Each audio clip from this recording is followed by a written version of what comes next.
Morning everyone, it's a glorious day here in the Manawatu, New Zealand, and I thought I would take you along on some of the farm jobs that I'm doing today, which is winter, right? We're in the depths of winter at the moment, but still lots of things to do, so yeah, let's get after it. Speaking of winter, I'm wearing my, the latest fashion farm attire, op shop, thick cotton shirt thingo, which, it's actually quite good. I'm into wearing like natural fibres these days, and yeah, it was like $3 or something, so how good. Okay, the first job is to open up the tunnel. You can see there's lots of condensation in there, so we need to unleash, get some air circulating in here.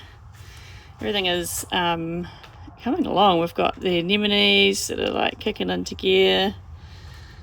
The poppies, I got the snapdragons, like they're popping. I guess that's maybe another couple of weeks, I don't know, hard to tell at this time of year. And yeah, even my ranunculus are starting to bud up, so yeah, check this out. Look, I'm glad I ordered 2 doors when I put this tunnel in, actually. It's quite useful. But yeah, I need to let that breathe. I might roll up the sides too. Actually, I'm going to roll up this side because I'm just going through and weeding the ranunculus. So I need to finish that job today.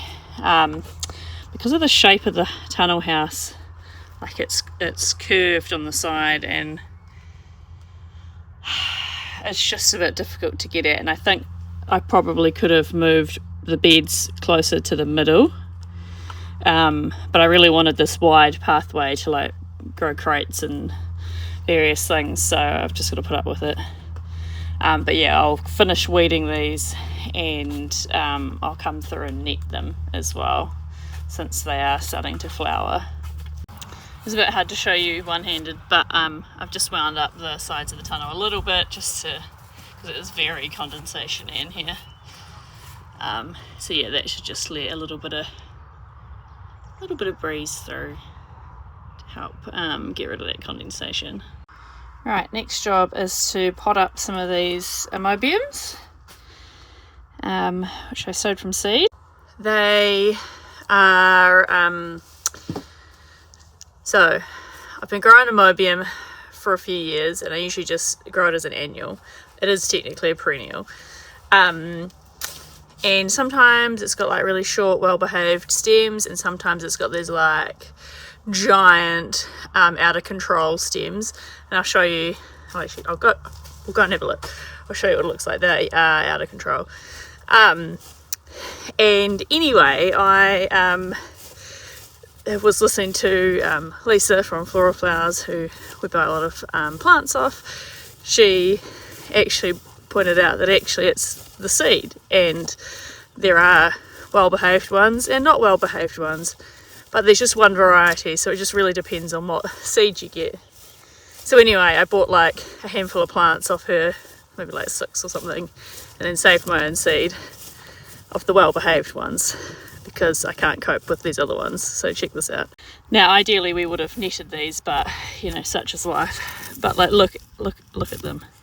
So they just sort of ended up like this. So basically we didn't get to use much of them, although I probably could use this stem, but yeah, they just sort of get very out of control very quickly, and I quite like the flower. I just this is a lot of admin, like look at this. Yeah, you can't use these. So anyway, these are going to come out, and hopefully they haven't cross-pollinated with my other plants, which I grew way over there. So here's hoping. Okay, so I'm going to be potting these up into this tray, which is, you can see the slats down the side here help with air pruning, so you don't get a tangly mess of roots. So when I'm not soil blocking, I prefer to use stuff like this for our perennials. And then as you can see, we've got our soil blocked amobium. Now like these size of plants I would probably just plant out normally, but we are going to need some really cold temps, and I actually don't know where I'm going to put these just yet. So yeah, I thought I'd put them up, have them in the tunnel for a bit, let them grow on, and then when I've figured out what I'm going to do with them, I will plant them out. I don't want to leave that too long though, because they do flower really early in the season, which is useful. But yeah, anyway, so I'll do that, and then that gives me a few weeks just to figure out what to do. The other thing I need to figure out what to do with, so I'll just talk while I'm working,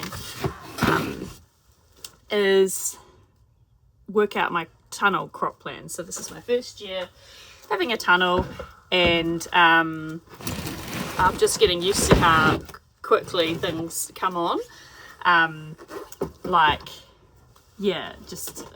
I kind of anticipated that, you know, we would have crops, you know, a few weeks earlier than out in the field, and it would just, you know, help protect them from the elements, because, yeah, we are quite exposed here. What I didn't realise is how quickly they've come on. Like, I've got ranunculus flowering in here, which is crazy to me, that is even a thing. So, yeah, I need to revisit my crop plan and probably my seed sowing schedule, because I've got some, you know, snapdragons. I treat them as a one and done crop because we get a lot of rust here, and I just find trying to, like, I generally don't try and help limp flowers along. Like, I try and grow them in the best season for them, and yeah, I don't fuss about with them. So basically, like, when are they at their best, I grow them then. I'm not going to try and limp something along if it's, you know, not, you know, it's a losing battle basically. So I've got some snaps that are ready to flower, and I need to figure out what to sow and put in their place. So for those of you who've got tunnels, let me know what you would do. Yeah, it's a bit interesting. So I'm actually, other exciting news, I am off on a trip overseas. I'm going to the Wildflower Conference in Australia, which is all about, like, Australian, I think South African kind of like native cut flowers, which I'm very excited about. So that's sort of mid-August, so I'm leaving. Matt's going to look after things for me while I'm away, so that's good. So at least someone will be here, you know, looking after things. But yeah, so I'm going to that, and when I booked it, I was like, oh, like mid-August, I won't really have flowers, like, it's all good. Well, no, now it's what, start of July, you know, into the middle of July, and I'm gonna have flowers coming up my ears shortly. So I don't know what I'm gonna do about that. But anyway, so I sort of thought, yeah, we won't have flowers, but yeah, we're definitely gonna have flowers by then. And I'm gonna need to be starting seedlings like this weekend, I think, to try and plug the gaps. So I don't know what would be a good thing to replace the snaps with. The other thing that's kind of annoying is normally what I do is I kind of grow a bunch of different types of snaps varieties. So you've got different groups, and different groups flower at different times, and I just usually sow them all at once, and then they just flower when they're going to flower, and it helps sort of stagger out your crop. But yeah, so we've got the early ones flowering now, and the other ones are not, because the light levels aren't right for them. So it's going to be patchy, so we're going to have some left and some not, and I don't know. Anyway, have to figure that out. But yeah, so I need to figure out what to put in there. And also, like, how long are my ranunculus going to last? Like, my ones out in the field are nowhere near flowering, which is good. But yeah, like, what am I going to put in the place of the ranunculus? I don't know. I also discovered something quite interesting about ranunculus today, this week, where we get a little bit of disease around here. Like, it's quite humid, and disease. Like ranunculus are very prone to disease, and so we usually have a little bit of it. But I usually grow the elegance series of ranunculus, which is the Italian varieties. But I'm trying out the Emondine, which is the French varieties, and they are so much healthier than the other ones. So I think I'll probably switch over entirely next year. And so normally what I try and do is I try and save some corms as well. So I want to be able to try and save some of the Emondine ones we've got in the tunnel. So I need to try and factor that in as well. So usually you leave them a little bit longer and let the plant die down a bit, but I'm wondering maybe I just yoink them out of the tunnel and go from there. But anyway, so ramble, but yeah, I'm just trying to figure out what should come next and what would be good to grow and all the things. So it's a big learning curve, but yeah, I'm really impressed with how things have just come along so quickly in the tunnel. It's shocking almost, to be honest. Yeah, I just didn't think that things would be this quick. I've never had flowers. Well, I've had poppies, probably about the only thing I've had flower in July before, and not this quick either, but they're sort of starting. I've got anemones, I've got the ranunculus is starting, the snapdragons, there's loads of things coming along, so yeah, I know it's a bit of a journey. And I even planted some vegetables in here for the first round of tender annuals that I want to put in, but they're not finished, so that was a bit of maybe a silly idea, I don't know. But anyway, it's all a journey. But if you've got any tips or anything that you do, let me know. I've been growing these lisianthus from seed, so one of the challenges that we have here is we've got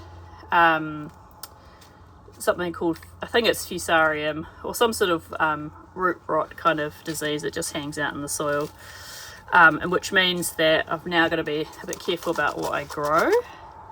So picking varieties that are resistant and not growing certain things that are super susceptible.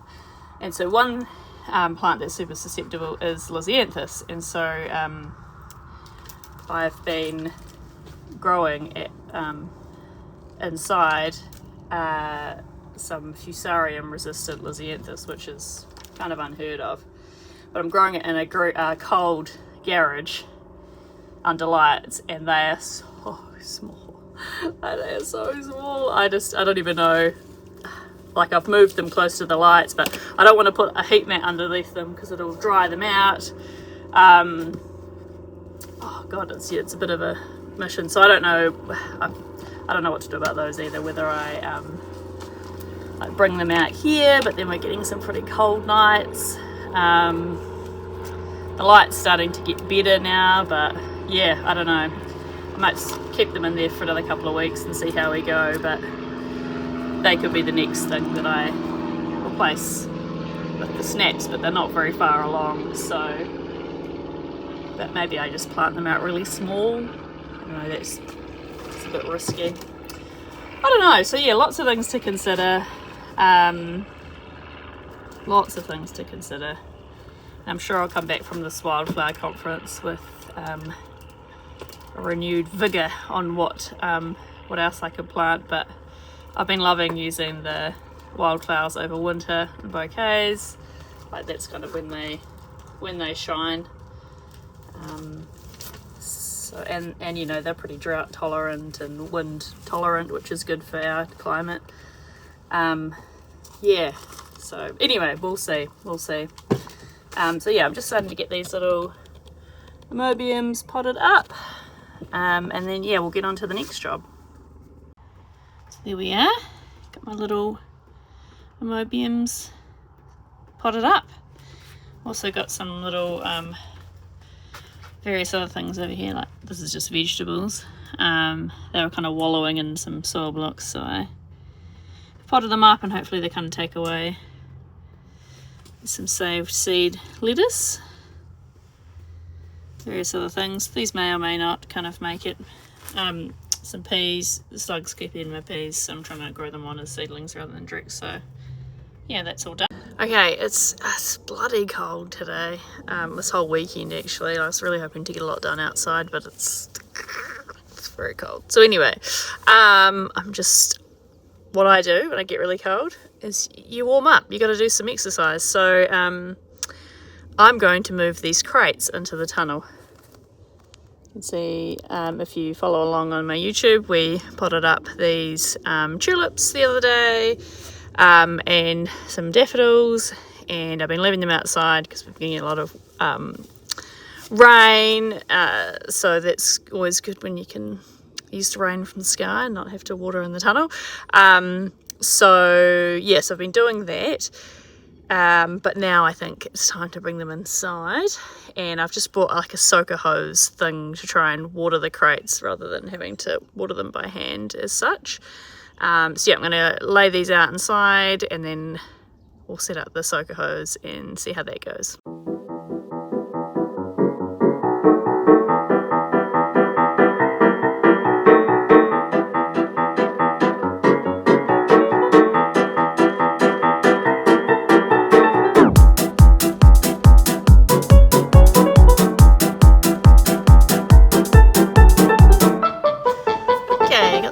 Done, which was good.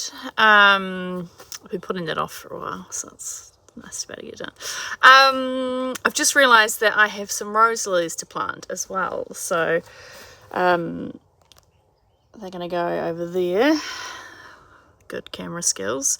So I love rose lilies because they're a nice like fluffy double, and they usually don't have pollen in them, so better for people's tablecloths, cats, all the things. So yeah, so I'm going to plant some in the tunnel. It's a bit of an experiment. I've got some outside, just like a perennial kind of patch of them, but they usually flower like it's just at inconvenient times. So it's like the start of January is usually when they flower, and I'm not usually doing that much at that time of the year. So it's good to have them to supplement, because you know we'll have to fill up the stand and things, but I don't want heaps of them.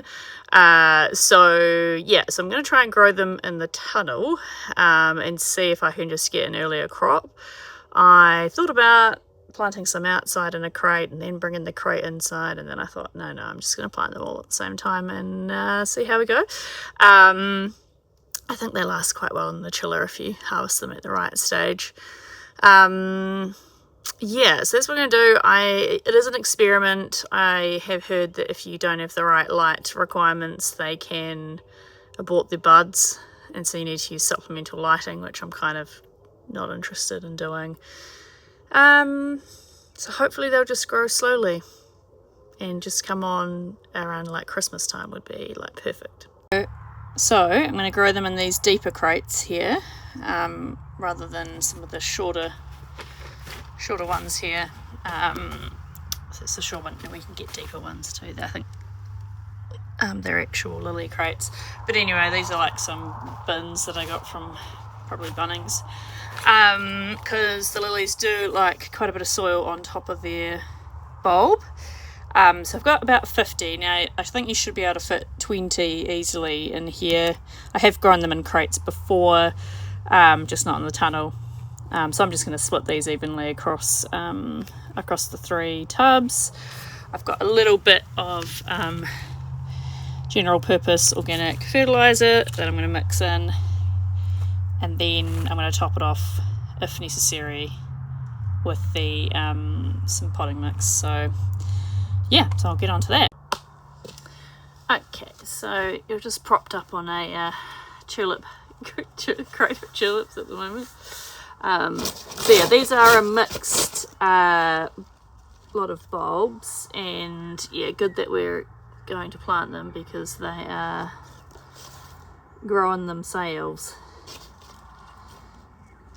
So you can see with these little shoots, I'm going to be careful not to knock those off, otherwise we won't be getting any lilies, which is obviously not the goal. So I'm just going to do that, mix it in. Now, yeah, so you need about 6 inches of soil on top of the lily bulb because they grow most of their roots above the bulb. So I'm going to try and plant these quite deep. I already had to go and get some compost to put in them, otherwise I probably would have done it in layers, but it's just easier to do it this way. Yeah, well, there's a few little small bulbs in here, so I wonder how many we've actually got. I think there was meant to be 50 in a packet, so I got these from Bob's Direct.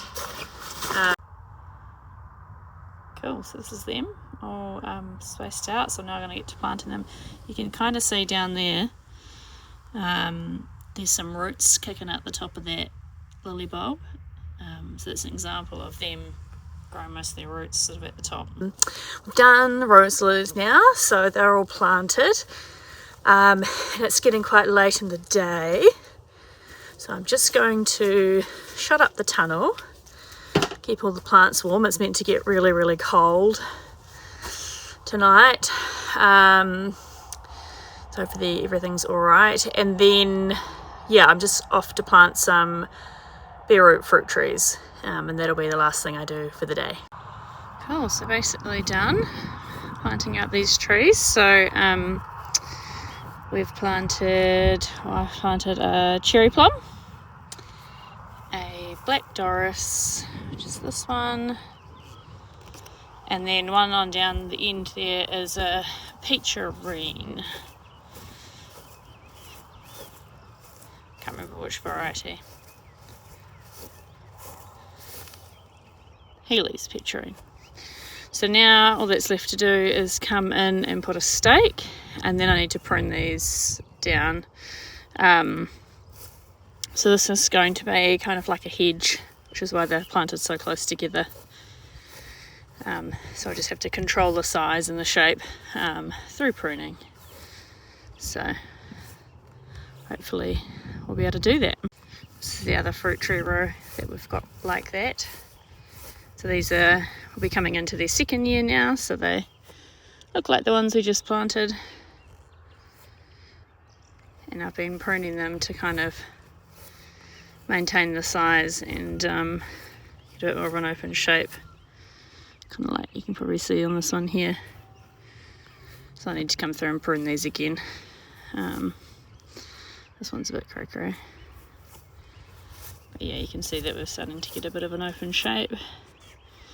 This one, not that I'm a fruit tree expert, mind you, it's all just an experiment for me.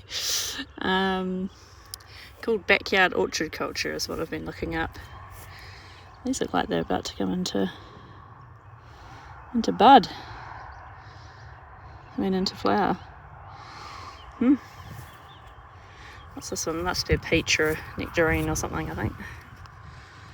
Yeah, peach, April white. Nice.